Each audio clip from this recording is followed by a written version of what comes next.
দর্শক, আবারও শুরু হয়েছে উপদেষ্টা আসিফ মাহমুদ সজীব ভুঁইয়া নির্বাচনে অংশগ্রহণ করবেন কি করবেন না, উপদেষ্টা পরিষদের পদ ছাড়বেন কি ছাড়বেন না, এরকম নানা আলোচনা। কদিন আগে তার এনসিপিতে যোগ দেয়া এবং এনসিপিতে নির্বাচন কার্যক্রম পরিচালনা এবং পুরো সাংগঠনিক কর্মকাণ্ড পরিচালনার একটা বিশেষ পদ তৈরি করে সেই দায়িত্বে তিনি ফিরছেন, এরকম প্রেক্ষাপট আলোচনা করে নাসিরউদ্দিন পাটোয়ারি পদত্যাগ করেছেন। যেহেতু তার ওই মুখ্য সংগঠকের দায়িত্ব থাকা আর মানে আসিফ মাহমুদ সজীব ভুঁইয়ার দায়িত্ব নেওয়ার কারণে তার পদটা ভ্যালুলেস হয়ে যাবে, সেই কারণেই তিনি পদত্যাগ করেছিলেন। এই খবর গণমাধ্যমে আসার পরদিনই নাসিরউদ্দিন পাটোয়ারি অস্বীকার করেছিলেন যে তিনি পদত্যাগ করছেন না, এই খবর ভুল খবর, এবং তিনি এনসিপিকে ক্ষমতায় নিয়ে যাওয়া পর্যন্ত আছেন। এখন এই নির্বাচনেই এনসিপি ক্ষমতায় যাচ্ছে কিনা সেটা আমরা দেখব নির্বাচনের মাধ্যমে। কিন্তু অন্যদিকে উপদেষ্টা আসিফ মাহমুদ সজীব ভুঁইয়ার যে নতুন ভাষ্য, গতকালকে ৭১ টেলিভিশনের সঙ্গে তিনি সাক্ষাৎকারে যে কথা বলেছেন, সেই ভাষ্যে কেন যেন মনে হচ্ছে যে তিনি এনসিপিতে শেষ পর্যন্ত যোগ নাও দিতে পারেন এই নির্বাচনে। তিনি যেটা বলেছেন সেটা হচ্ছে নির্বাচনে অংশগ্রহণ করলে স্বতন্ত্র হিসেবে অংশগ্রহণ করবেন। কিন্তু আসিফ মাহমুদ সজীব ভুঁইয়ার জনপ্রিয়তা কি এত বেশি বাংলাদেশের যে কোনো অঞ্চলে যে তিনি স্বতন্ত্র হিসেবে নির্বাচন করে সেই নির্বাচনে জিতে আসবেন? বাস্তবতা কি? মুরাদনগরে, কুমিল্লার মুরাদনগরেই তার জনপ্রিয়তার অবস্থা কি? যদি অন্য কোথাও নির্বাচন করেন তাহলেই বা কী অবস্থা দাঁড়াবে? কেন তিনি স্বতন্ত্র অবস্থানের কথা জানালেন? এনসিপির সঙ্গে তার বনিবনা হচ্ছে না, এরকমটা পরিবেশ তৈরি হয়েছে কিনা একটু বোঝার চেষ্টা করি। চলুন এই ভিডিওতে থাকবেন পলিটিক্স টিভির নিয়মিত আয়োজনে।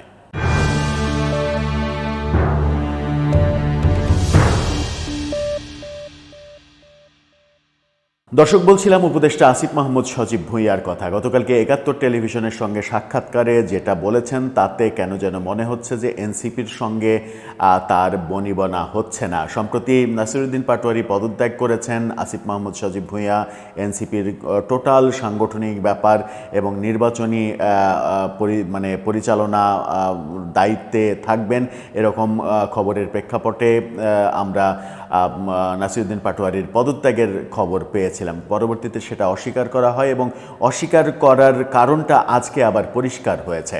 আজকে এনসিপি নির্বাচন পরিচালনা কমিটি তৈরি করেছে, সেই কমিটির প্রধান করা হয়েছে নাসিরউদ্দিন পাটোয়ারিকে, সদস্য সচিব করা হয়েছে তাসনিম জারাকে। এই ঘটনা বলে দিচ্ছে যে আসিফ মাহমুদ সজীব ভুঁইয়ার সঙ্গে এনসিপির শেষ পর্যন্ত বনিবনা নাও হতে পারে। তাহলে কি তাদের মধ্যে এক ধরনের ভাঙন তৈরি হয়েছে? আসিফ মাহমুদ সজীব ভুঁইয়াই বা নির্বাচন করলে স্বতন্ত্র নির্বাচন করবেন এমন মন্তব্য কেন করছেন? গতকালকে ৭১ টেলিভিশনে কি বলেছেন তিনি?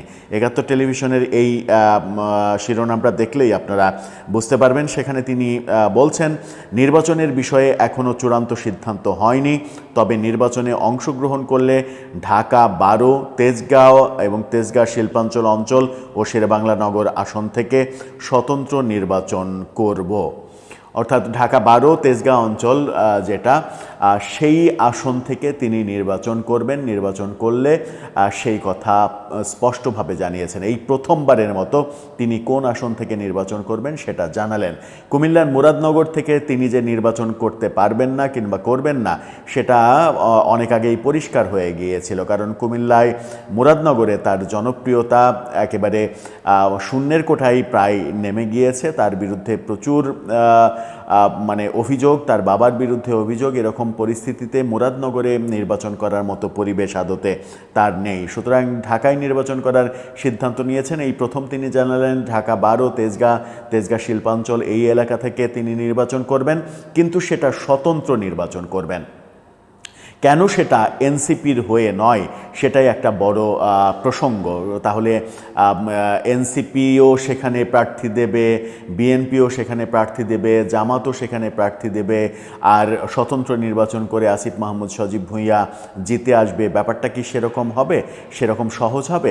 যখন তিনি তেজগাঁও অঞ্চল থেকে, ঢাকা 12 অঞ্চল থেকে নির্বাচন করতে চাইছেন, তখন গতকালকে বিএনপি ঘোষিত যে 237 আসনের মনোনীত প্রার্থীদের নামের তালিকা আমরা পেয়েছি, সেখানে আমরা দেখছি ঢাকা 12 আসন থেকে তারা মনোনয়ন দিয়েছে সাইফুল আলম নীরবকে। সাইফুল আলম নীরবের সঙ্গে তাহলে এনসিপি নেতা না, উপদেষ্টা আসিফ মাহমুদ সজীব ভুঁইয়া তিনি পদত্যাগ করে নির্বাচন করবেন, কিন্তু কবে পদত্যাগ করবেন সেটা এখন পর্যন্ত কনফার্ম করেননি।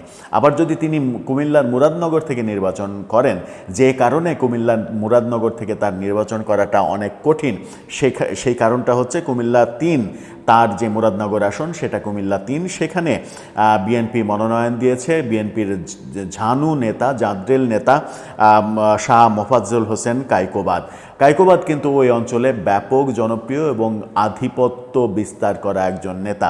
তার সঙ্গে পেরে ওঠা আসিফ মাহমুদ সজীব ভুঁইয়ার পক্ষে সম্ভব নয় বলেই সিদ্ধান্ত হয়তো নিয়েছেন তিনি ঢাকা থেকে নির্বাচন করবেন। কিন্তু আমার কেন যেন খটকা লাগছে যে তিনি স্বতন্ত্র নির্বাচন করবেন, এই কথা বললেন কেন? তাহলে কি এনসিপিতে তিনি যে সকল দায়িত্ব নিয়ে আসার কথা ছিল, সেই সকল দায়িত্ব নিয়ে আসার ব্যাপারে এনসিপির সঙ্গে বনিবনাটা হয়নি বলেই কি আজকে নির্বাচন পরিচালনা কমিটির দায়িত্ব নাসিরউদ্দিন পাটোয়ারিকে দিয়ে দেওয়া হলো? তার মানে আসিফ মাহমুদ সজীব ভুঁইয়া নির্বাচন পরিচালনার কর্মকাণ্ড করছেন না, কিংবা এনসিপিতে যোগদান করছেন না। কি ঘটতে যাচ্ছে দর্শক, আপনার কি মনে হয়? স্বতন্ত্র নির্বাচন করে আসিফ মাহমুদ সজীব ভুঁইয়া জিতে আসতে পারবেন? আপনার মতামত জানিয়ে লিখতে পারেন আমাদের কমেন্ট বক্সে।